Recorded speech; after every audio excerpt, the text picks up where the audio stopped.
Welcome to the Functional Cantina. I am so glad you're here. It's been a minute, I know, but I am back. I'm Candace Ray. I'm the proud owner of Kava Cantina, a non-alcoholic botanical concept here in San Antonio, Texas. And if you have not listened to the first two episodes, I recommend you listen to those to kind of give you some pretext on why Kava Cantina exists. So I'm going to jump right into this episode and I'm going to talk about how alcohol has affected me. The first two episodes, we spoke about my husband and how alcohol has affected his life. And now it's my turn. So I am not proud to say, but yes, alcohol was introduced to me in high school. I grew up in Lubbock, Texas, and at that time, where I lived, it was like there was nothing out there. I want to say it was a country type of land, but that's the way I saw it then. I'm sure it's changed quite a bit. But anyway, so yes, it was introduced to me in high school, very minimal, but nonetheless, it was there. Fast forward to college. College is when alcohol was the thing. Everywhere I looked, parties, get-togethers, some things, parties, big parties, small get-togethers, it was there.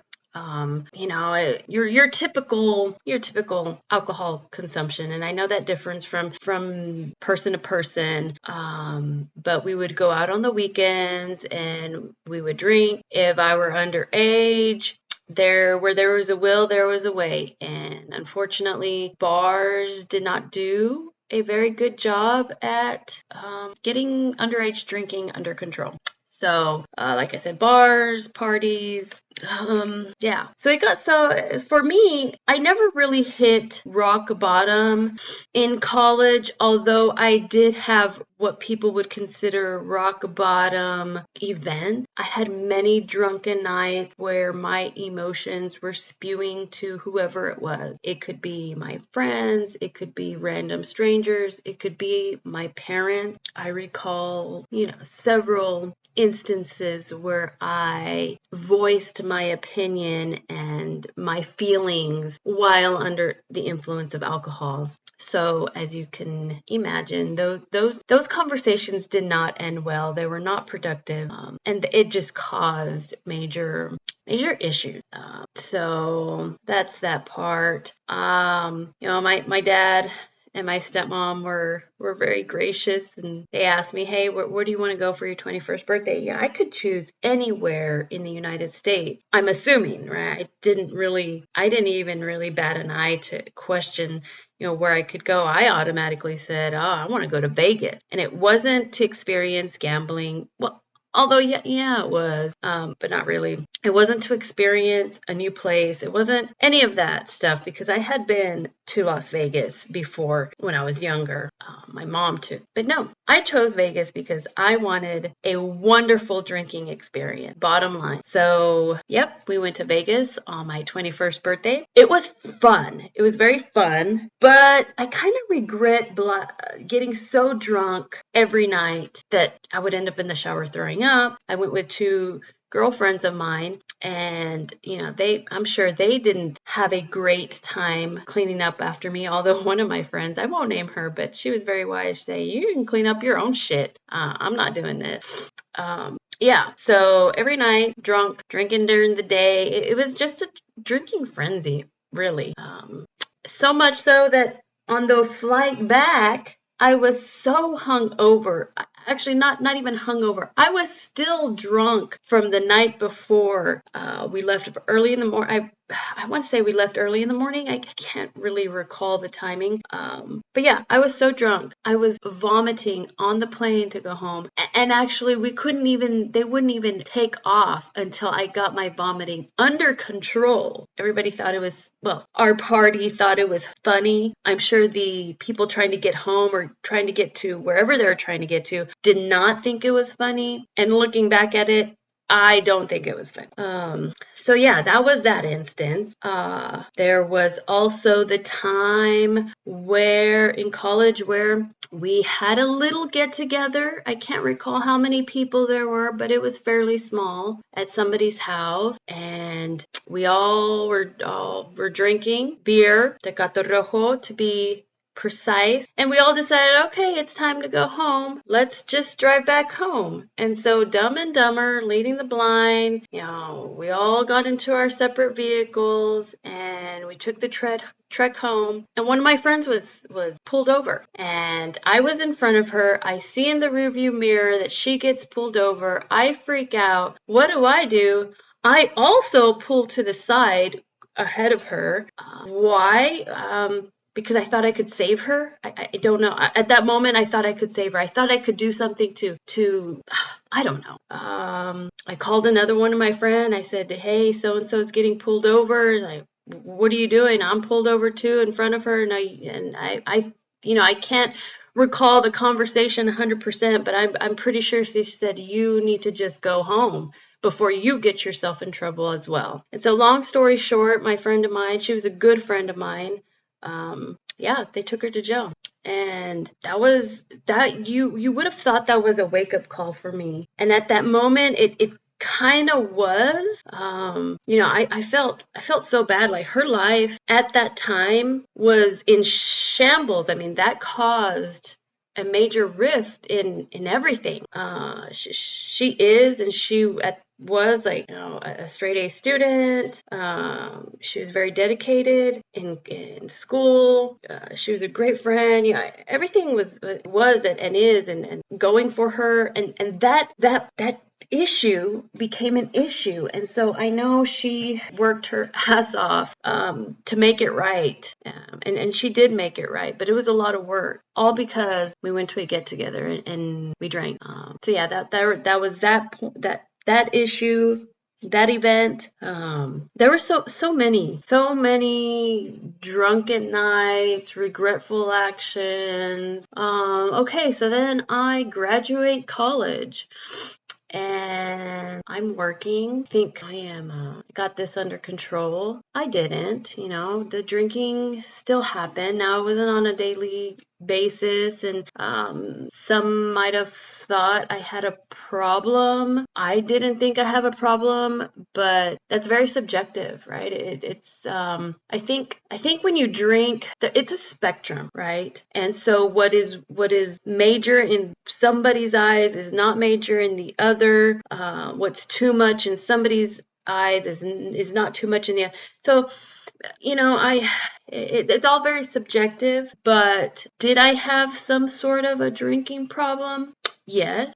I don't like comparing it to others because I just don't, right? Some may think, oh, no, you really did have a problem. But looking back at it now, yeah, it did. It was.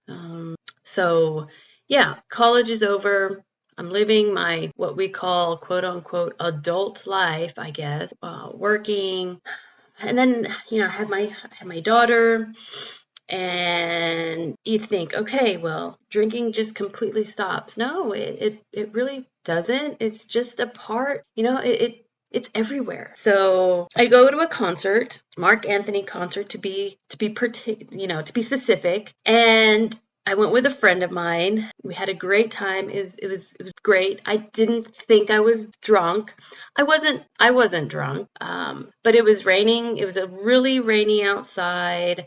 All that good stuff. So I go back home. I drive back home, and guess what happened? I get pulled over. I was about maybe 15 minutes away from home, and I'm like, oh crap. Okay, this is probably not going to be good because, yes, I had been drinking. I get pulled over, license and registration. Okay, one thing about me, I lose everything if I don't put it back in the place that it belongs. And when I say lose, I mean like misplace. So yeah, license and registration. Okay, shit. Where's my license? Oh my God, where did I put it? I had it that night because I bought alcohol and they carded me, but I don't know where I put it. Is it in my pocket? It's not in my pocket. It's not in my wallet. It's not in my purse. Okay, insurance. Well, at that time, you had to have the paper insurance. So yeah, where's that? It's not in the glove compartment. Oh my God. I'm freaking out right at this point because I can't provide anything. And the reason why he told me he pulled me over is because what did he say? I was not speeding, but I was driving. I wasn't driving the way I should be in these unsafe conditions. So basically, like, I think I was switching lanes, and I didn't use my blinker, and it was not unsafe for the conditions of the road because it was kind of rainy, and or I don't, something along those lines. And I'm like, oh crap, I wasn't even speeding. Okay, so since I had those 3 things against me, guess what happens? They take me to jail. So I'm like, oh my God. Well, thank God that they didn't put driving under the influence added onto there, because I really would have been screwed. Okay, well, so I spend what seems like a whole 24 hours, but it wasn't a 24 hours. I think, I spent the night there, 12 hour, whatever. I got out that morning, and the first person I called while this was happening, right? I didn't, at that moment, I lived with my dad and my stepmom.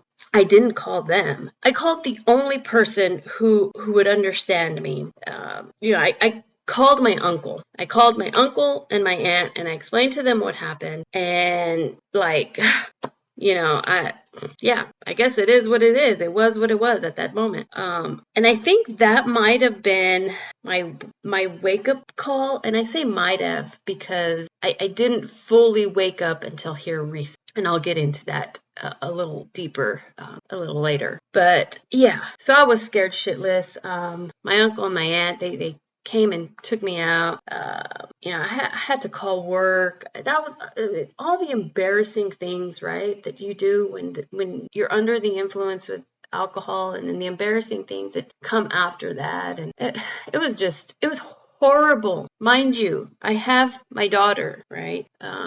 Just horrible. And so that is something that stays, in my little back of my head. We don't talk about it, nope, we don't talk about it at all, because yes, it is very embarrassing. But that's what alcohol does. That's what alcohol did to me. And so fast forward many, many years, and life happens, and everything that goes on with life. You have kids, you get married, you buy a house, you try to climb the corporate ladder, all of that stuff. And it wasn't up until recently where I decided alcohol has no place in my life, none whatsoever.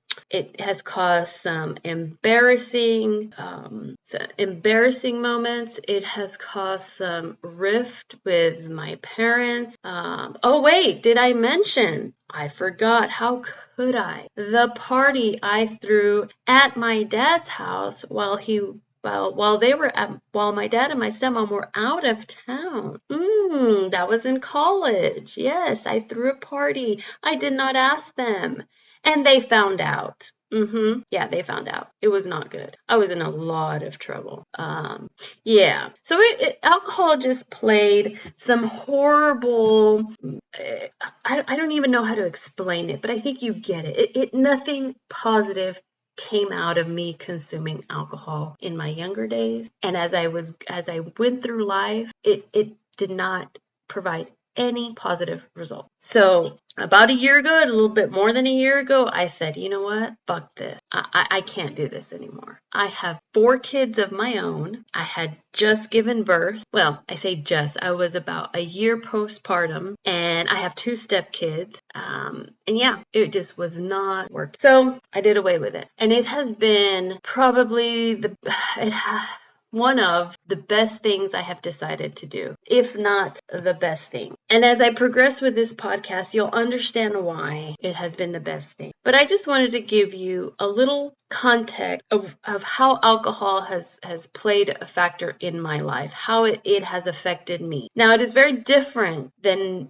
how alcohol has affected my husband. And it's kind of like we're coming at it at 2 different angles. And it has helped us see, and I'm talking us, right? Because we're a unit, but it has helped me see how I can make a difference in this world. And I think that's something that a lot of us look for is, before I die, I want to do something good. And this is it. Alcohol tragically affected my husband's life. Alcohol affected me based on my consumption. And so I want my kids to know better. I want them to be exposed to something better. I don't want them to rely on alcohol to have a good time, to cope with emotions.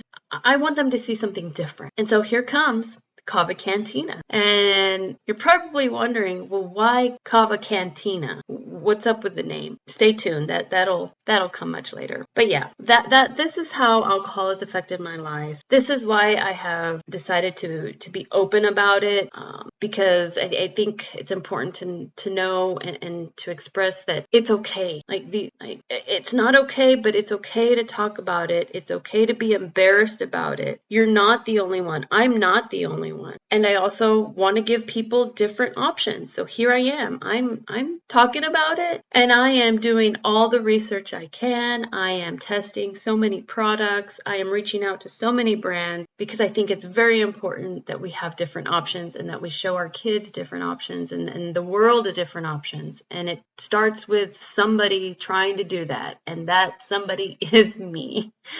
I'm sure I'm not the only one. I won't be the only one. I won't be the last, but I'm here. So if you've ever had any questions about how functional botanicals can be an option for you, let me know.